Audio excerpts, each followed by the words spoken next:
Hello friends, welcome to learn services. This is Ram Soni. आज हम discuss करेंगे एक बहुत ही इंपॉर्टेंट टॉपिक के बारे में। ये टॉपिक है हिजाब को लेकर। स्कूलों में हिजाब पहनने का अधिकार एक मौलिक अधिकार है या नहीं, इसके बारे में डिस्कस करेंगे। लेकिन बिफोर देन दैट आपको पता होना चाहिए हिजाब क्या होता है, बुर्का क्या होता है। देखिए, आप इस पिक्चर में देख रहे होंगे, ये पिक्चर है बुर्का की, जिसमें आप देख सकते हैं entire body part is covered. सब कुछ कवर्ड है इसमें, केवल आपकी आंखें बस कुल दिख रही होती हैं।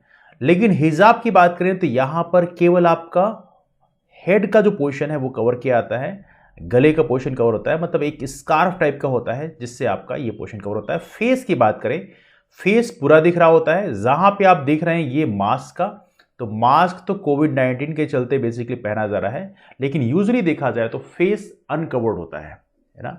तो हिजाब अलग चीज है, बुर्का अलग चीज है। नाउ इस समय कर्नाटका में हिजाब को लेकर काफी ज्यादा इशू चल रहा है, तो उसके बारे में डिस्कस करेंगे क्या ये मौलिक अधिकार के अंतर्गत आता है या नहीं आता है, और बहुत सारे जो पॉलिटिकल एक्सपर्ट्स हैं उनका क्या कहना है, आइए जरा इसके बारे में जानते हैं। As of now Amit Malviya ji हैं, बीजेपी के सोशल मीडिया के प्रभारी हैं। इनका कहना यह है, कुरान में एक वर्ड होता है, इसका नाम है इकरा। इकरा का मतलब है विच मीन्स टू रीड। लेकिन कर्नाटका में एक ऐसी सिचुएशन हो गई है, जो यंग गर्ल्स हैं फेथ के नाम पर वो हिजाब को एजुकेशन से कंपेयर कर रहे हैं। मतलब उन्हें दो में से एक को चूज करना है, तो दे आर चूजिंग हिजाब एज कंपेयर टू एजुकेशन। जबकि कुरान के हिसाब से है इकरा के लिए आपको एजुकेशन को चूज करना चाहिए, education is the first priority. Anyway, तो इसके बाद में देखा है तो एक बहुत इंटरेस्टिंग रिमार्क मलाला यूसुफजई के द्वारा किया गया है, जिनके बारे में पता होना चाहिए। 2014 में इनको नोबेल पीस प्राइज से नवाजा गया था। हमारे देश में जो कैलाश सत्यार्थी हैं, बचपन बचाओ आंदोलन को उन्होंने चलाया था, उसके चलते बहुत सारे बच्चों को बेसिकली उन्होंने कई लोगों के जो कैद से उसे बाहर निकाला था। देखा जाए तो वहाँ पे उनको भी साथ में नोबेल प्राइज मिला था 2014 में। तो मलाला यूसुफजई का कहना यह है कि ये काफ़ी अनफॉर्चुनेट है कि बच्चों को ये फोर्स किया जा रहा है कि आप एजुकेशन वर्सेस हिजाब, मतलब दो में से आपको एक चूज करना है। मतलब सी सेइंग समथिंग लाइक दैट कि आप जैसे मान लीजिए आप मैरिड हैं, तो आपको अपनी वाइफ और अपनी मदर भी चूज करना है, तो how to whom you will choose, that's difficult choice. तो यहां पे देखा है तो ये सिचुएशन क्रिएट की जा रही है जो काफी अनफॉर्चुनेट है। नाउ आज हम ये भी जानेंगे कि हिजाब को लेकर हमारे सुप्रीम कोर्ट का क्या मानना है, हिजाब को लेकर हमारा संविधान क्या बोलता है। Let's discuss everything one by one. But before then that, Priyanka Gandhi Vadra का नाम आप लोगों ने सुना ही होगा। इन्होंने भी एक बड़े अच्छे रिमार्क किए हैं कि वुमेन का राइट है कि वो बिकनी पहने, घूंघट पहने, जीन्स पहने, हिजाब पहने, जो उनकी मर्जी हो वो पहन सकते हैं। और ये जो पहनने का अधिकार है ये संविधान के द्वारा गारंटी किया गया है। तो इस तरह से वुमेन को आप हरास करने का प्रयास ना करें। तो लिखा है उन्होंने, हैज लड़की हूं, लड़ सकती हूं। तो ये कुछ महत्वपूर्ण रिमार्क्स किए गए। लेकिन इसी बीच एक काफी इंटरेस्टिंग है कि ऐसा नहीं कि हिजाब को लेकर हमारे देश में कंट्रोवर्सी हुई है। समय समय पर हमने बाकी कंट्रोवर्सीज भी देखी हैं। क्योंकि जो सिख हैं वो भी आपको याद होगा पगड़ी बांधते हैं। तो ऐसी कंट्रोवर्सी आई थी कि Sikh basketball players required to remove turbans in controversial decision. तो ये भी कई सारे मामले आए थे। तो यदि आज हिजाब को लेकर इस समय कंट्रोवर्सी हो रही है, तो क्या आने वाले कल में जो सिख टर्बन पहनते हैं, क्योंकि वो भी एक टर्बन पहनते हैं। अब यहां पर देखा है तो बीजेपी रूल्ड गवर्नमेंट कर्नाटका में है, उनका कहना यह है कि ये ड्रेस कोड है, यूनिफॉर्म ड्रेस कोड होना चाहिए। ड्रेस कोड ऐसा होना चाहिए जिससे किसी इंसान को आइडेंटिफाई ना किया सके कि वो कौन सी रिलीजन का है, कौन सी कास्ट का है, कम्युनिटी का है। तो ये बेसिकली उनका मानना है। तो एक हिसाब से देखा है तो ये भी सही है। लेकिन दूसरे हिसाब से यदि हम रिलीजियस फेथ की बात करें तो वहां पर कंट्रोवर्सी क्रिएट हो जाती है। क्योंकि जो सिख धर्म के लोग हैं वो टर्बन्स पहनते हैं और बहुत ही ज्यादा रिस्पेक्ट होती है उस टर्बन की, पगड़ी जिसे बोलते हैं। तो क्या आने वाले कल में इसमें भी कंट्रोवर्सी क्रिएट हो सकती है? ये आने वाले कल में एक बड़ा क्वेश्चन मार्क है। क्योंकि यदि आप हिजाब को लेकर कंट्रोवर्सी क्रिएट कर सकते हैं, तो टर्बन को लेकर भी कंट्रोवर्सी क्रिएट कर सकते हैं। But let's see what happens next. तो ये सारे मामले देखे गए हैं। हालांकि फ्रांस में भी ऐसे कई सारे मामले देखे गए थे, स्पेशली सिखों की पगड़ी को लेकर। लेकिन एनीवे, देखते हैं आने वाले कल में क्या होता है। लेकिन सबसे महत्वपूर्ण बात है हाई कोर्ट का जजमेंट।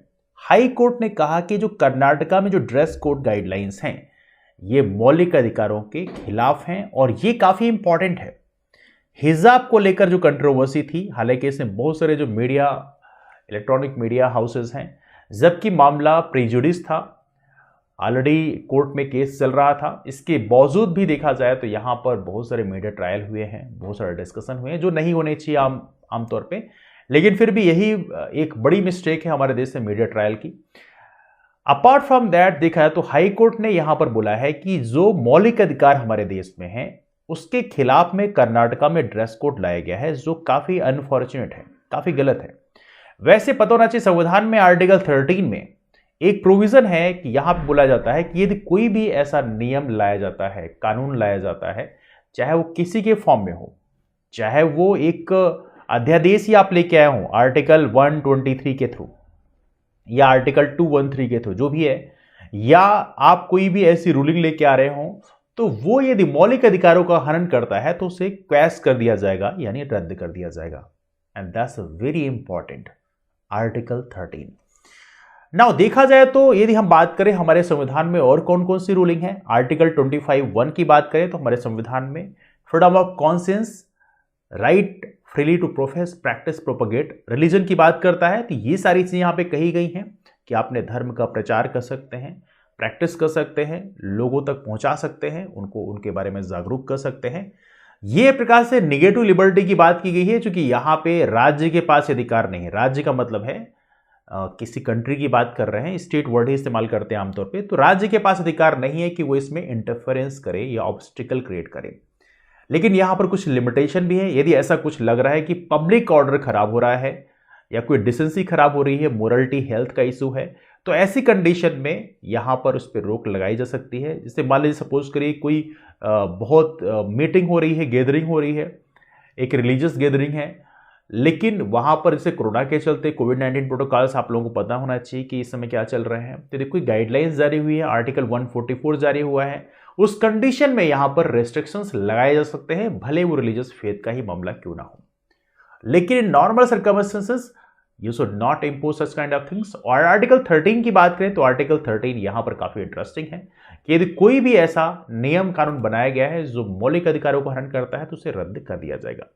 हालांकि पॉलिटिकल स्पेक्ट्रम में जब डिस्कशन हुआ, हाई कोर्ट में केस किया, तो वहां पर जो पिटिशनर की तरफ से एडवोकेट थे उन्होंने कुछ मुद्दों को डिस्कस किया। उसमें यह भी बोला कि यदि यहां पर यह बोलता है राज्य सरकार का यह कहना है कि हिजाब जो है पब्लिक ऑर्डर को चैलेंज करता है, तो फिर स्कूलों के बाहर हिजाब पहनना कैसे अलाउड है, वहां पर पब्लिक ऑर्डर क्यों डिस्टर्ब नहीं होता है। तो कहीं ना कहीं ये सारी कंट्रोवर्सी यहां पे स्टार्ट हुई। आप लोगों को भी नीचे कमेंट करके बता रहे हैं कि क्या हिजाब पहनना सही बात है, पहनना चाहिए या नहीं पहनना चाहिए, इसके बारे में आपकी राय क्या है, आप नीचे फ्रीली कमेंट कर सकते हैं।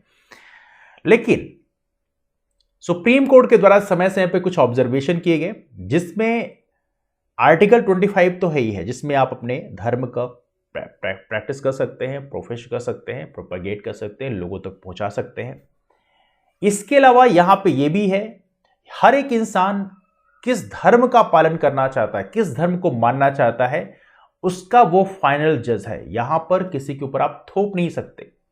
ऐसे मान लीजिए कोई हिंदू धर्म का है, वो मुस्लिम धर्म को फॉलो करना चाहता है, मुस्लिम धर्म का है, हिंदू धर्म फॉलो करना चाहता है, वो क्रिश्चियन बनना चाहता है, बौद्ध बनना चाहता है, जैन बनना चाहता है, ये उसका फ्रीडम है, वहां पर आप इंपोज नहीं कर सकते। और यहां पर उसका जजमेंट फाइनल जजमेंट होगा। वो किसको अपना लाइफ पार्टनर बनाना चाहता है, किसी साथ शादी करना चाहता है, कौन से धर्म का पालन करना चाहता है, one human is completely free. आप किसी को इंपोज नहीं कर सकते। ये पुराना जमाना नहीं है कि वहां पर आप किसी के ऊपर धर्म इंपोज करते थे और उसे सोशल बाइकआउट करते थे। यदि आप ऐसे करते पाए जाते हैं तो आपके ऊपर प्रॉपर कार्रवाई की जाएगी, आपको पनिशमेंट भी दिया सकता है। तो रिलीजियस फेथ की बात करें, this is part of fundamental right. Now कुछ केसेस थे, जैसे मुट केस इन 944 की बात करें तो यहां पे डॉक्ट्रिन ऑफ एसेंशियलिटी की बात की गई। यहां पे सुप्रीम कोर्ट ने एक नया टर्म खोज निकाला, जहां पर रिलीजन में ना सिर्फ रिलीजियस प्रैक्टिस बल्कि रिचुअल्स हैं, बाकी जो प्रैक्टिसेस हैं, वो सारे के सारे इंटीग्रल पार्ट माने गए रिलीजन के। तो इसलिए वहां पर आपको इंटरफेरेंस नहीं करना चाहिए। जैसे देखा है तो कोई सिख हैं, टर्बन पहनते हैं, कृपाण उनके वो पंच तत्व होते हैं, तो वो चीज़ें जो हैं वहाँ पर आप इंटरफेयर नहीं करना चाहिए। तो ऐसे कई सारे मामले हैं। हालांकि अभी पंजाब में भी बहुत सारे ऐसे केसेस देखे गए हैं जो काफ़ी कंट्रोवर्सी क्रिएट करते हैं, जो काफ़ी अनफॉर्चुनेट इंसिडेंट हमें देखने को मिले, जो कि रिलीजियस भावना को आहत किया गया। But anyway that's different thing.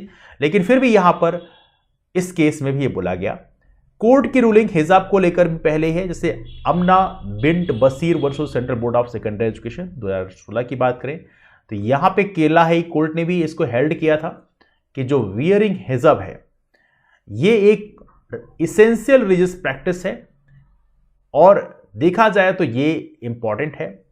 अब देखा जाए तो यहां पे आप इसको प्रॉपर तरीके से एग्जामिन कर सकते हैं कि स्टूडेंट्स ने प्रॉपर ड्रेस कोड पहन रखा है कि नहीं पहन रखा है।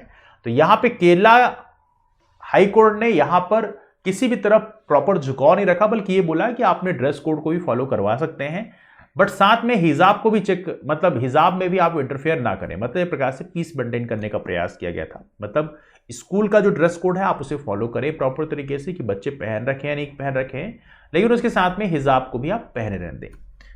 Fatima Tasneem versus state of Kerala case में भी वही मामला था। यहां पे भी कलेक्टिव राइट ऑफ इंस्टीट्यूशंस की बात की गई थी। तो यहां पे देखा जाए तो इसको प्राइवेसी दे दी गई थी, मतलब इसको ज्यादा इंपॉर्टेंस दी गई थी as compare to individual rights. तो यहां पे 2 गर्ल्स जो थी जिन्होंने वही हेड स्कार्फ पहन रखे थे, तो उन्होंने कहा कि स्कूल ने मना कर दिया। उन्होंने बाद में अपील किया और देखा तो बाद में वो स्टूडेंट्स वहां पे एनरोल थे नहीं, बाद में तो मामला चला गया। लेकिन द पॉइंट इज दैट अभी मामला यहां पे इस समय बहुत बड़ा मुद्दा बन चुका है कि क्या हिजाब पहनना एक मौलिक अधिकार है। हाई कोर्ट जो है उसने रूलिंग क्या दिया है ये आप लोगों ने ऑलरेडी देख लिया है।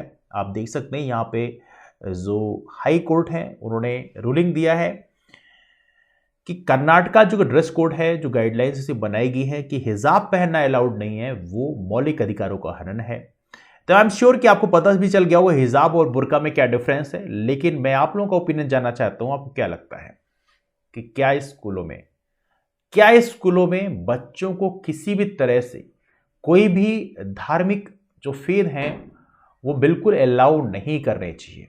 इसके बारे में आपकी राय क्या है? मतलब उसमें सारी चीज़ें आती हैं, मतलब जो हिंदू बच्चे हैं जो पहने रहते हैं हाथों में वो चीज़ें भी फिर दिक्कत करेगी, गले में जो पहने रहते हैं ताबीज़ वगैरह वो भी दिक्कत करेगा, मुस्लिम वुमेन का भी दिक्कत करेगा, मुस्लिम मेल जो है उनको दिक्कत करेगा, क्रिश्चियंस में भी दिक्कत करेगा, सिखों भी दिक्कत कर सकता है क्योंकि वहाँ पर टर्बन्स पहनते हैं। तो क्या आपको लगता है कि जो एजुकेशनल इंस्टीट्यूशंस है वहाँ पर ये सारी चीज़ों में बैन लग जाना चाहिए? What do you believe on that? या जो फेद है उसके मामले में इंटरफेयर नहीं करना चाहिए? आपको क्या लगता है? हालांकि आपको जो भी लगता है वो बड़े ही हिसाब से आप फेस करेगा, बिकॉज आपके लिए ज़रूरी है कि आप मर्यादाओं का भी पालन प्रॉपर तरीके से करें। That's also very important one, क्योंकि कई बार हम लोग जब बोलना शुरू करते हैं तो हम अपनी जो मर्यादाएं होती हैं वो भूल जाते हैं, और एक बेहतर इंसान बनने के लिए ज़रूरी है कि आप अपनी मर्यादाओं का भी पालन करें और उसमें दायरे में रहकर आपको अपनी बात रखने का अधिकार है। आप अपनी बातों को रखें। आई एम श्योर कि आपकी जो बातें होंगी उस पर हम डिस्कस करेंगे फर्दर। डिस्कशन का भी वाइंड अप करते हैं, मुलाकात करते हैं आप लोगों से फिर। जो नए फ्रेंड्स हैं वो लर्न सर्विसेज नाम का टेलीग्राम ग्रुप ज्वाइन कर सकते हैं, वहां पे हमारे क्लासेस की इन्फॉर्मेशन शेयर की आती है, तो उसके माध्यम से भी आप लोग जुड़ सकते हैं। तो चलिए मुलाकात करते हैं आप लोग फिर, तब तक के लिए bye, take care, have a wonderful day ahead, keep moving forward and take care.